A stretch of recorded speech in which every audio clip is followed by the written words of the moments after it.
അസ്സലാമു അലൈക്കും, welcome back. ഇന്നത്തെ നമ്മളെ വീഡിയോ ചെറിയൊരു day in my life video ആണ്. പിന്നെ കുറച്ച് കാര്യങ്ങളും പറയാനുണ്ട്. അപ്പോൾ വീഡിയോ സ്കിപ്പ് ചെയ്യാതെ മുഴുവനായിട്ടും കാണണേ. അപ്പോൾ ഇന്ന് നല്ല മഴയുള്ളൊരു ദിവസമാണ് കേട്ടോ. മുറ്റത്തൊക്കെ ആകെ വെള്ളമായിട്ടുണ്ട്. അപ്പോൾ മഴ തോർന്നപ്പോൾ ഞാൻ വെറുതെ മുറ്റത്തൊക്കെ ഒന്ന് ഇറങ്ങിയതാണ്. ഞാനിപ്പോൾ രാവിലെ 7 മണി മുതലുള്ള കാര്യങ്ങളാണ് വീഡിയോയിൽ ഷൂട്ട് ചെയ്തിട്ടുള്ളത്. അതിൻ്റെ മുന്നുള്ള കാര്യങ്ങളൊന്നും വീഡിയോ എടുത്തിട്ടില്ല. ഞാനൊരു 4:15 ആകുമ്പോഴാണ് എണീക്കാറുള്ളത്. ഇപ്പോൾ 4:53 സുബ്ഹ് ബാങ്ക് കൊടുക്കുക. അപ്പോൾ ഒരു 4:15 ആകുമ്പോൾ നമ്മൾ എണീറ്റിട്ടുണ്ടെങ്കിൽ തഹജ്ജുദും സുബ്ഹും ഒക്കെ നിസ്കരിക്കാൻ പറ്റും. ഇനി നമുക്ക് അസ്മാഉൽ ഹുസ്ന ജേർണലിങ് നോക്കാം. ഇപ്പോൾ കുറച്ച് ദിവസമായിട്ട് നമുക്ക് ജേർണലിങ്ങിൻ്റെ വീഡിയോ ഒന്നും ചെയ്യാൻ പറ്റുന്നുണ്ടായിരുന്നില്ല.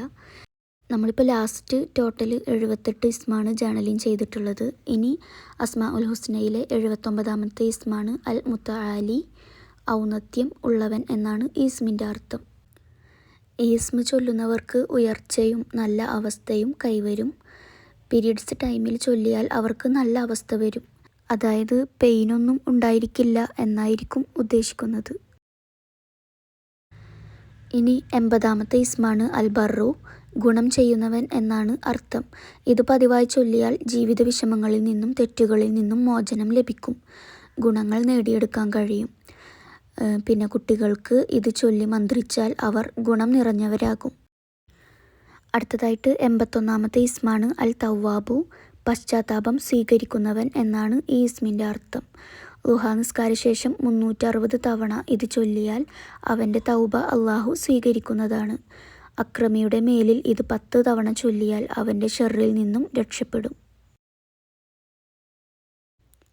82ാമത്തെ ഇസ്മാണ് അൽ മുൻതഖിമു, ശിക്ഷിക്കുന്നവൻ എന്നാണ് ഈ ഇസ്മിൻ്റെ അർത്ഥം. ശത്രുവിനോട് പ്രതികാരം വീട്ടാൻ സാധിക്കാത്തവർ ഇത് ചൊല്ലിയിട്ടുണ്ടെങ്കിൽ അള്ളാഹുവിൽ നിന്നുള്ള പ്രതികാര ശിക്ഷ ആ ശത്രുക്കൾക്ക് ലഭിക്കും. 83ാമത്തെ ഇസ്മാണ് അൽ അഫൂവു, മാപ്പേകുന്നവൻ എന്നാണ് ഈ ഇസ്മിൻ്റെ അർത്ഥം.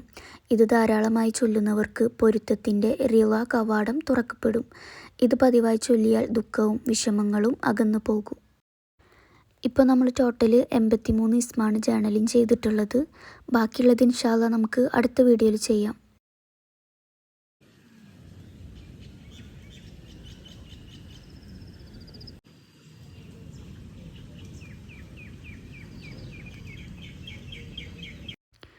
ഇനി നമ്മൾ ബ്രേക്ക്ഫാസ്റ്റ് കഴിക്കുകയാണ്. ഇന്ന് ബ്രെഡും ബീഫ് ഫ്രൈയും ആണ് ബ്രേക്ക്ഫാസ്റ്റിന് ഉണ്ടായിരുന്നത്. അപ്പം എൻ്റെ മോൻക്കിന്ന് സ്കൂളിൽ പോകാനുണ്ട്. അവനക്ക് ബ്രേക്ക്ഫാസ്റ്റ് കൊടുത്തിട്ട് ഞാനും അങ്ങനെ കഴിക്കും. അങ്ങനെ മോന് സ്കൂളിൽ പോയിട്ടുണ്ട്. എനിക്ക് ആ വീഡിയോ ഒന്നും എടുക്കാൻ പറ്റിയിട്ടില്ല. കാരണം അവൻ നല്ല കരച്ചിലായിട്ടായിരിക്കും പോവുക. അപ്പോൾ ആ നേരത്ത് വീഡിയോ എടുക്കാനൊന്നും പറ്റില്ല. പിന്നെ എനിക്കൊരു ഡ്രസ്സ് സ്റ്റിച്ച് ചെയ്യാനുണ്ടായിരുന്നു. ഞാനധികം ഹൈറ്റുള്ള ആളല്ല, അതുകൊണ്ട് തന്നെ ഈ ഡ്രസ്സ് എനിക്ക് ഭയങ്കര ലെങ്ത് ഉണ്ട്. അപ്പോൾ അതൊന്ന് കട്ട് ചെയ്തിട്ട് ഒന്ന് സ്റ്റിച്ച് ചെയ്യാനുണ്ടായിരുന്നു.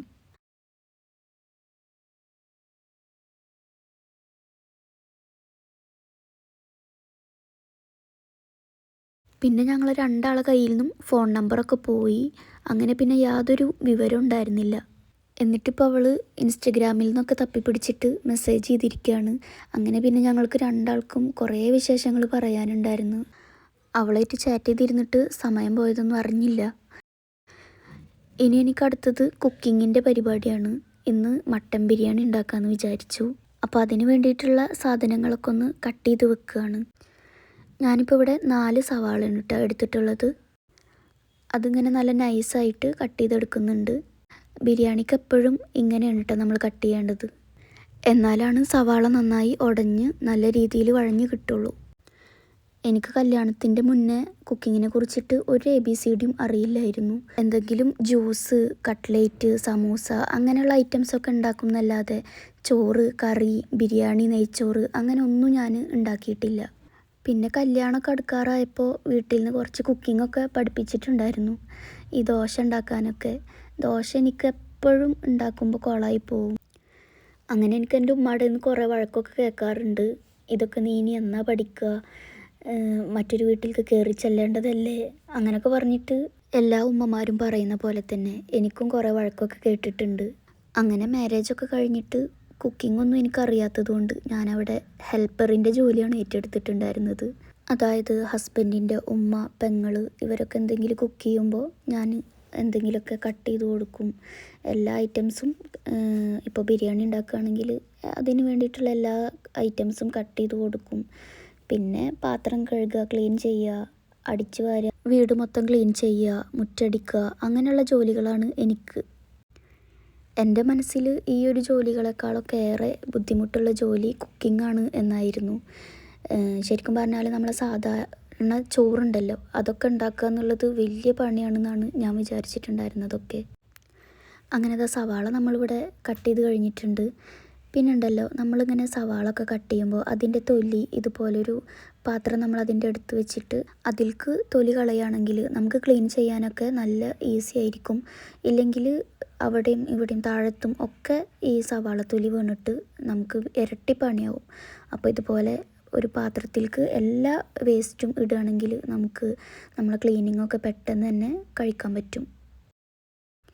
ഇനി ബിരിയാണിയിലേക്ക് ആവശ്യമായിട്ടുള്ള മല്ലിച്ചപ്പ്, പുതിന ഇതൊക്കെ ഒന്ന് കട്ട് ചെയ്തെടുക്കുകയാണ്. അപ്പോൾ നമ്മൾ നേരത്തെ പറഞ്ഞു വന്നത്, ഞാനങ്ങനെ കുക്കിങ്ങാണ് ഭയങ്കര ജോലി എന്ന് വിചാരിച്ചിട്ട് ഇരിക്കുകയായിരുന്നു. പിന്നെ ഞാൻ ഹസ്ബൻഡിൻ്റെ അടുത്തേക്ക് പോയപ്പോഴാണ്, പിന്നെ ഞാൻ തന്നെ അവിടെ എല്ലാം കുക്ക് ചെയ്യണമല്ലോ. അങ്ങനെ പിന്നെ ഞാൻ യൂട്യൂബിലൊക്കെ നോക്കി കുറച്ച് വീഡിയോസൊക്കെ കണ്ടു. ഷാൻ ജിയോ എന്ന് പറഞ്ഞിട്ടുള്ളൊരു യൂട്യൂബർ ഉണ്ടല്ലോ, അതിൻ്റെ വീഡിയോസാണ് ഞാൻ കൂടുതലും കണ്ടിട്ടുള്ളത്. ആ ഒരു ചാനൽ കുക്കിംഗ് പഠിക്കുന്നതിൽ എന്നെ ഒരുപാട് ഹെൽപ്പ് ചെയ്തിട്ടുണ്ട്. അതിൽ നോക്കിയിട്ട് ഞാനങ്ങനെ ഓരോ ഫുഡും ഉണ്ടാക്കാൻ തുടങ്ങി. പിന്നെ ഞാൻ ഹസ്ബൻഡിൻ്റെ അടുത്തേക്ക് പോകാമെന്ന് അറിഞ്ഞപ്പോൾ തന്നെ ചിക്കൻ കറിയൊക്കെ വെക്കാൻ പഠിച്ചു. എൻ്റെ ഹസ്ബൻഡിന് ഏറ്റവും ഇഷ്ടമുള്ള ഫുഡാണ് പത്തിരിയും ചിക്കൻ കറിയും. അപ്പോൾ അത് രണ്ടും ഞാനിവിടുന്ന് പോകുമ്പോൾ തന്നെ പഠിച്ചു വെച്ചിട്ടാണ് പോയിട്ടുണ്ടായിരുന്നത്. ബാക്കിയെല്ലാം ഞാൻ പിന്നെ യൂട്യൂബിലൊക്കെ നോക്കിയിട്ട് ഓരോ ഫുഡൊക്കെ ഉണ്ടാക്കാൻ തുടങ്ങി. പിന്നെ ഫ്രൈഡേ ഹസ്ബൻഡിന് ലീവ് ആയതുകൊണ്ട് ബിരിയാണിയോ നെയ്ച്ചോറോ അങ്ങനെ എന്തെങ്കിലുമാണ് ഉണ്ടാക്കാറുള്ളത്. അങ്ങനെ പിന്നെ ഞാൻ അതും ഉണ്ടാക്കാൻ പഠിച്ചു. അപ്പോഴാണ് എനിക്കൊരു കാര്യം മനസ്സിലായത്, കുക്കിംഗ് നമ്മൾ ഇഷ്ടപ്പെട്ട് ചെയ്യുകയാണെങ്കിൽ ഏറ്റവും രസമുള്ള സംഭവം കുക്ക് ചെയ്യുക എന്നുള്ളതാണ്. ഇപ്പോൾ ഞാൻ എല്ലാ ഫുഡും ഉണ്ടാക്കും. മാഷാ അല്ലാഹ്, എനിക്ക് കുക്ക് ചെയ്യുക എന്നുള്ളത് ഭയങ്കര ഇഷ്ടമാണ്. ഞാനിപ്പോൾ ഇതൊക്കെ പറഞ്ഞത് കുക്കിംഗ് അറിയാത്ത ഒരുപാട് ആളുകളുണ്ടാവും, ബാച്ചിലേഴ്സ് ആയിട്ടുള്ളവരും പിന്നെ ഇപ്പോൾ മാരേജ് കഴിഞ്ഞിട്ടുള്ളവരൊക്കെ. നിങ്ങളാരും ടെൻഷൻ അടിക്കണ്ട. ആദ്യം നമുക്ക് കുറച്ച് ബുദ്ധിമുട്ടൊക്കെ ഉണ്ടാവും, പിന്നെ അത് ഇഷ്ടപ്പെട്ട് ചെയ്തിട്ടുണ്ടെങ്കിൽ എല്ലാം നല്ല ഈസി ആവും.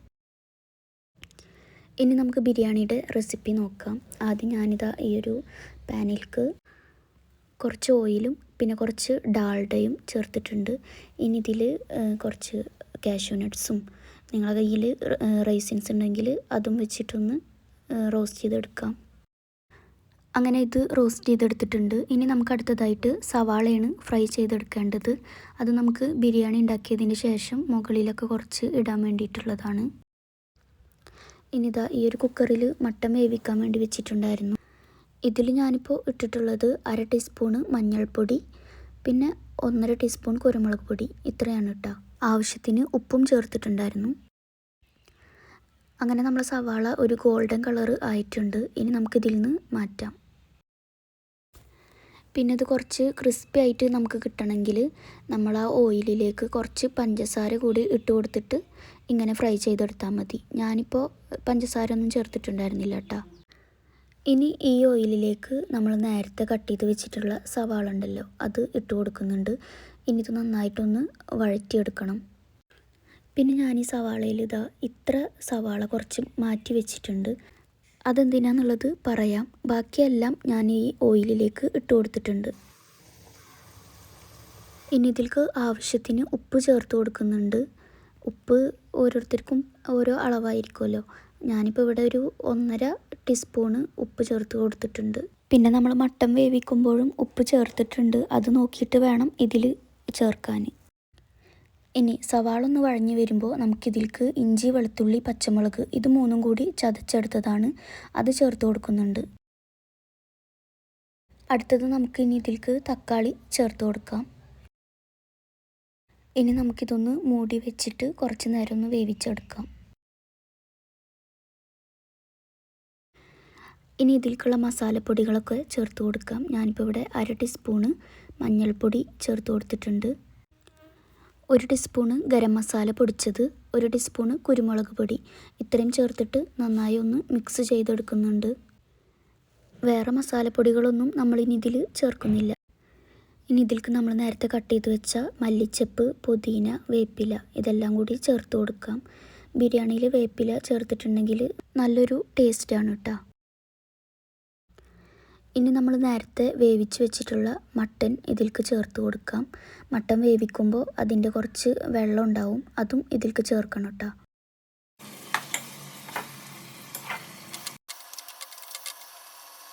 ഇനി ഞാനിതിലേക്ക് ചേർത്ത് കൊടുക്കുന്നത് 1 കപ്പ് തേങ്ങാപ്പാലാണ് കേട്ടോ. നല്ല കട്ടിയുള്ള തേങ്ങാപ്പാലാണ്. ഈ തേങ്ങാപ്പാൽ നമ്മൾ ബിരിയാണിയിൽ ചേർത്തിട്ടുണ്ടെങ്കിൽ ഒരു പ്രത്യേക ടേസ്റ്റാണ്. നിങ്ങൾ ഇതുവരെയും ഇങ്ങനെ ഉണ്ടാക്കിയിട്ടില്ലെങ്കിൽ ഒന്ന് ഉണ്ടാക്കി നോക്കി നോക്കിട്ടോ. ഇപ്പോൾ തന്നെ നല്ലൊരു സ്മെല്ലൊക്കെ വരുന്നുണ്ട് നമ്മൾ ഈ മസാല. ഇനി ഞാനിതിലേക്കൊരു 1/2 കപ്പ് തൈര് ചേർത്ത് കൊടുക്കുന്നുണ്ട്. പുളി കൂടുതലുള്ള തൈരാണെങ്കിൽ അതിനനുസരിച്ചിട്ട് ചേർത്താൽ മതി. പിന്നെ ഇതാ നമ്മൾ ബിരിയാണിയിൽ കുറച്ചുകൂടി ടേസ്റ്റ് കൂടാൻ വേണ്ടിയിട്ട് ഞാനിവിടെ ഒരു 1/2 ടീസ്പൂണ് പഞ്ചസാര കൂടി ചേർത്ത് കൊടുക്കുന്നുണ്ട്.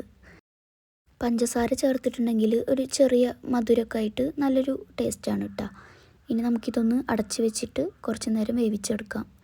ഇനി ഈ നേരം കൊണ്ട് നമുക്കിനി ബിരിയാണിക്ക് വേണ്ടിയിട്ടുള്ള റൈസ് റെഡിയാക്കണം. ഞാനിപ്പോൾ ഇവിടെ ഒരു 3.5 കപ്പ് അരിയാണ് എടുത്തിട്ടുള്ളത്.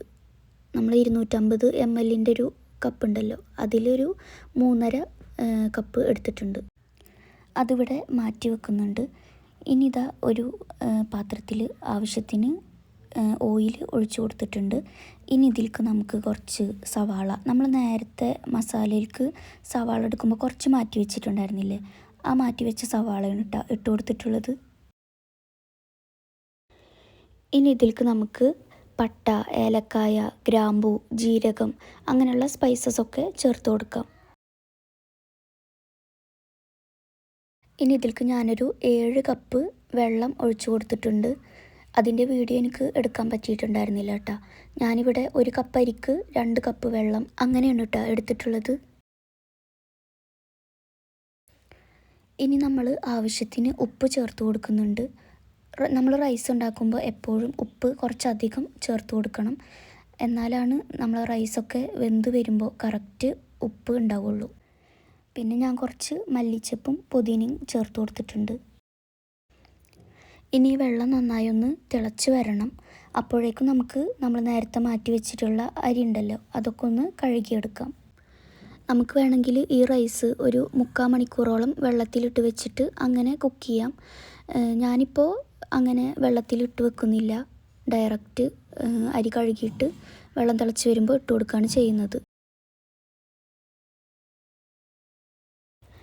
അങ്ങനെ വെള്ളം തിളച്ച് വന്നിട്ടുണ്ട്. ഇനി നമുക്ക് ഈ അരി ഇതിലേക്ക് ഇട്ട് കൊടുക്കാം.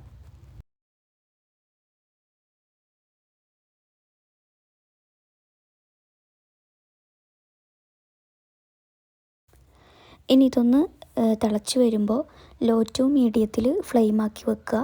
എന്നിട്ടിതൊന്ന് അടച്ച് വെച്ചിട്ട് ഒന്ന് വേവിച്ചെടുക്കാം.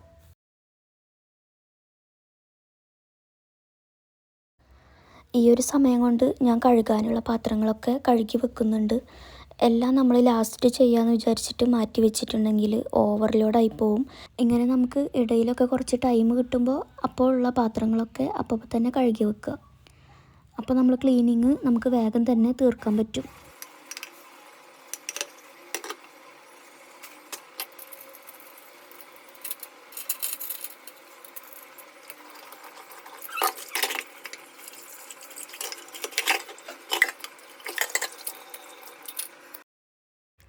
നമ്മളെ റൈസ് ഇപ്പോൾ ഏകദേശം വെന്ത് വന്നിട്ടുണ്ട്. ഇനി കുറച്ചുകൂടി വെള്ളം വറ്റാനുണ്ട്. അപ്പോൾ കുറച്ച് നേരം കൂടി നമുക്ക് അടച്ച് വെച്ചിട്ട് വേവിച്ചെടുക്കാം.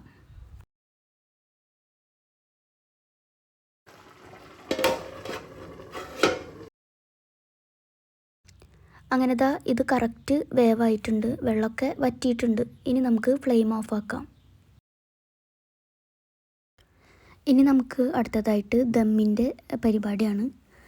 അപ്പോൾ നേരത്തെ നമ്മൾ ഉണ്ടാക്കി വെച്ച മസാലയിലേക്ക് ഇനി റൈസ് ഇട്ട് കൊടുക്കാം.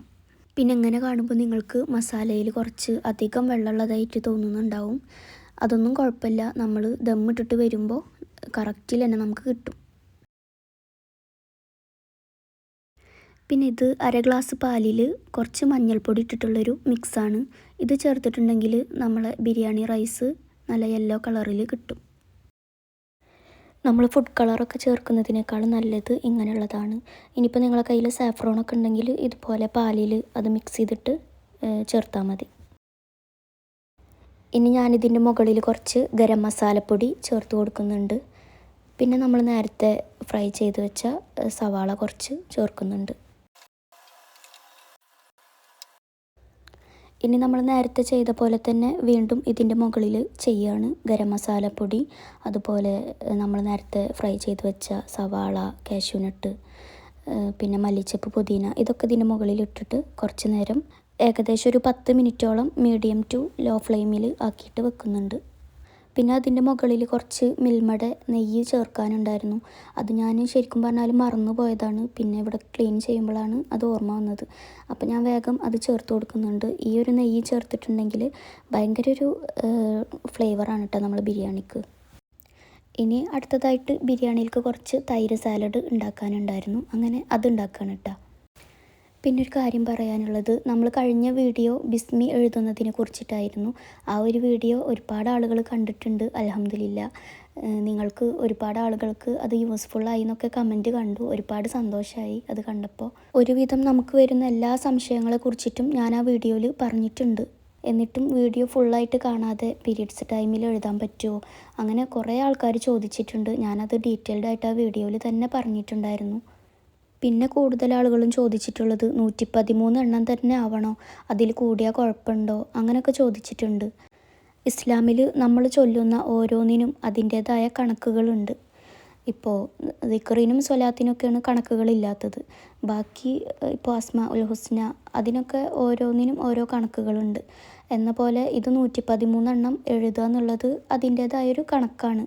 ഒരു കണക്ക് പറഞ്ഞിട്ടുണ്ടെങ്കിൽ നമ്മൾ അതന്നെ എഴുതാൻ നോക്കണം. ഇനിയിപ്പോൾ എണ്ണം കൂടി പോയിട്ടുണ്ടെങ്കിൽ നമുക്ക് ചെയ്യാൻ പറ്റുന്നത് എന്താണെന്ന് വെച്ചിട്ടുണ്ടെങ്കിൽ ആ ഒരു എത്ര എണ്ണമാണോ നിങ്ങൾക്ക് കൂടിയിട്ടുള്ളത് ആ ഭാഗം കട്ട് ചെയ്ത് കളയുക എന്നുള്ളതാണ്. പിന്നെ ഒരുപാട് ആളുകൾ ഇപ്പോഴും എൻ്റെ വീഡിയോയുടെ അടിയിൽ കമൻ്റായിട്ട് ചോദിക്കുന്നത് ഇനി ബിസ്മി എഴുതാൻ പറ്റുമോ എന്നുള്ളതാണ്. മുഹറം 1 എഴുതാൻ പറ്റിയില്ല, അപ്പോൾ ഇപ്പോൾ എഴുതാൻ പറ്റുമോ, അങ്ങനെയൊക്കെ ചോദിച്ചിട്ട് കുറേ ആളുകൾ കമൻ്റ് ഇടുന്നുണ്ട്.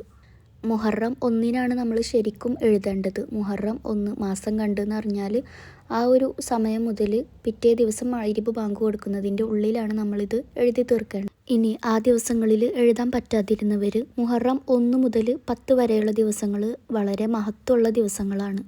അതുകൊണ്ട് തന്നെ നിങ്ങൾ ആത്മാർത്ഥമായിട്ട് അള്ളാഹുവിനോട് ദുആ ചെയ്യുക. എന്നിട്ട് എഴുതാൻ ആഗ്രഹമുള്ളവരൊക്കെ എഴുതി വെക്കുക. മുഹറം 9, 10 ദിവസങ്ങൾ വളരെ പുണ്യമേറിയ ദിവസമാണ്. നമ്മളന്ന് നോമ്പും എടുക്കുന്നവരാണല്ലോ. അപ്പോൾ ആ ദിവസങ്ങളിൽ നിങ്ങൾക്ക് എഴുതി വെക്കാം. അതുമാത്രമല്ല, എഴുതി വെച്ചവരും എഴുതി വെക്കാത്തവരും എല്ലാ ദിവസവും 113 തവണ ബിസ്മി ചൊല്ലൽ പതിവാക്കുക. ബിസ്മി നമ്മൾ ചൊല്ലുന്നത് കൊണ്ട് നമുക്ക് ഒരുപാട് ബെനിഫിറ്റ്സ് ഉണ്ട്.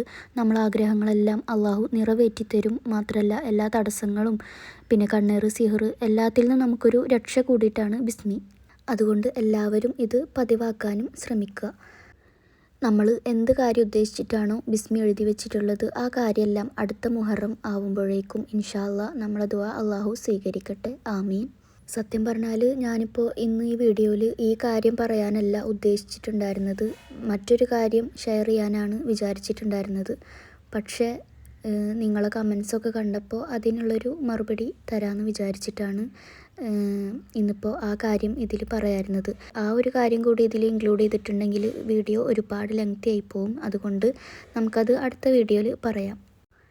അങ്ങനെ നിസ്കാരമൊക്കെ കഴിഞ്ഞിട്ട് ഇനി ഞങ്ങൾ ഫുഡ് കഴിക്കുകയാണ്.